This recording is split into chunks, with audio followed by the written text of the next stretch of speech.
Hi welcome to my YouTube channel. ನಾನಿವತ್ತು ಎಲ್ಲಿದ್ದೀನಿ ಅಂದರೆ ಹಾಸ್ಪಿಟಲಲ್ಲಿದ್ದೀನಿ. ಯಾಕಂದರೆ ನನ್ನ ನಾದಿನಿ ಮಗಳಿಗೆ ಹುಷಾರಿರಲಿಲ್ಲ. ನೈಟೇ ಬಂದೆ, ಅದ್ಯಾವುದು ವೀಡಿಯೋಸ್ ಮಾಡೋಕ್ಕೆ ಆಗಲಿಲ್ಲ. ಅದಕ್ಕೋಸ್ಕರ ಅವಳಿಗೆ ಫೀವರ್ ಇದ್ದಿದ್ದರಿಂದ ಅಡ್ಮಿಟ್ ಮಾಡಿದರು. ಸ್ವಲ್ಪ ಬಿಳಿ ರಕ್ತ ಕಣನೂ ಕಡಿಮೆ ಆಗಿತ್ತು. ಅದಕ್ಕೆ ಕಿವಿ ಹಣ್ಣು ಮತ್ತು ಡ್ರ್ಯಾಗನ್ ಫ್ರೂಟ್ಸ್ ಎಲ್ಲ ಬೆಳಗ್ಗೆನೇ ಕೊಡ್ತಾಯಿದ್ವಿ.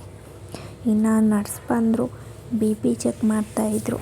ಈ ಕಡೆ ನನ್ನ ಮಗ ಬೇರೆ ಅಳ್ತಾ ಇದ್ದ, ಇಂಗ್ಲೀಷನ್ ಹಾಕ್ತಾಯಿದ್ದಾರೆ ಅಂತ. ಇವತ್ತು ಡಿಸ್ಚಾರ್ಜ್ ಮಾಡ್ತೀನಿ ಅಂತ ಹೇಳಿದರು. ಅದಕ್ಕೋಸ್ಕರನೇ ಅವನು ಜೊತೇಲಿ ಕರ್ಕೊಬಂದೆ. ಅವನ್ನ ಎಷ್ಟೇ ಸಮಾಧಾನ ಮಾಡಿದ್ರು ಅಳ್ತಾನೇ ಇದ್ದ. ಅವರು ಹೋಗ್ತೀನಿ ಆಯಿತು ಅಳ್ಬೇಡ ಸುಮ್ಮನಿರು ಅಂತ ಇದ್ದರು. ಇನ್ನು ನರ್ಸ್ಗಳೆಲ್ಲ ತುಂಬ ಫ್ರೆಂಡ್ಲಿಯಾಗಿ ಕ್ಯಾಶುವಲಾಗಿ ಮಾತಾಡ್ತಾಯಿದ್ರು. ಈ ಕಡೆ ನನ್ನ ಮಗ ಸ್ವಲ್ಪ ಸಮಾಧಾನ ಆಗಿ ಸುಮ್ಮನೆ ಇದ್ದ.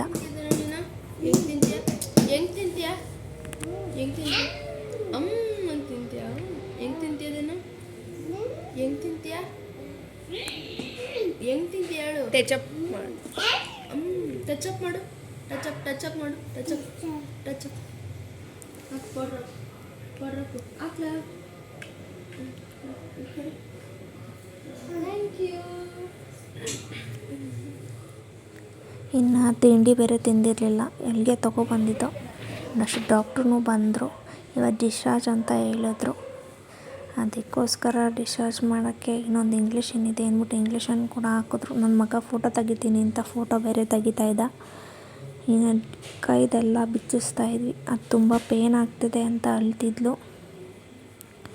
ಆದರೂ ಪರವಾಗಿಲ್ಲ ಅಂತ ಅವ್ರು ನಿಧಾನಕ್ಕೆ ಬಿಚ್ಚಿ. ಹುಷಾರಿಲ್ದಿರೋರಿಗೆ ಅವ್ರ ಕಷ್ಟ ಅವ್ರಿಗೆ ಗೊತ್ತು. ಏಕೆಂದರೆ ಇಂಗ್ಲೀಷನ್ನು ಮಾತ್ರೆ ಅಪ್ಪ ನರ್ಕ. ಇವ್ರಿಗಂತೂ 3 ದಿವಸದಿಂದ ಆಸ್ಪತ್ರೆಯಲ್ಲಿ ಇದ್ದು ತುಂಬ ಬೋರ್ ಆಗಿಬಿಡ್ತು. ಇವತ್ತು ಡಿಸ್ಚಾರ್ಜ್ ಮಾಡ್ತಾರೆ ಅಂದಿದ ತಕ್ಷಣ ಫುಲ್ ಖುಷಿ ಆಗಿಬಿಟ್ಟಿದ್ಲು. ಸರಿ ಆಯಿತು ಅಂದ್ಬಿಟ್ಟು ನಾವು ಬ್ಯಾಗ್ ತಗೊಂಡು ಹೊರಡ್ತಾಯಿದ್ದೋ. ನನ್ನ ಮಗ ನಾನೇ ಹಿಡ್ಕೋತೀನಿ ಬ್ಯಾಗು ಅಂತ ತುಂಬ ಹಠ ಮಾಡ್ತಾಯಿದ್ದ. ಎಷ್ಟು ಹೇಳಿದ್ರು ಕೊಡ್ತಾನೆ ಇರ್ತಿರ್ಲಿಲ್ಲ, ನಾನೇ ಎತ್ಕೊಬತ್ತೀನಿ ಅಂತಲೇ ಇದ್ದ.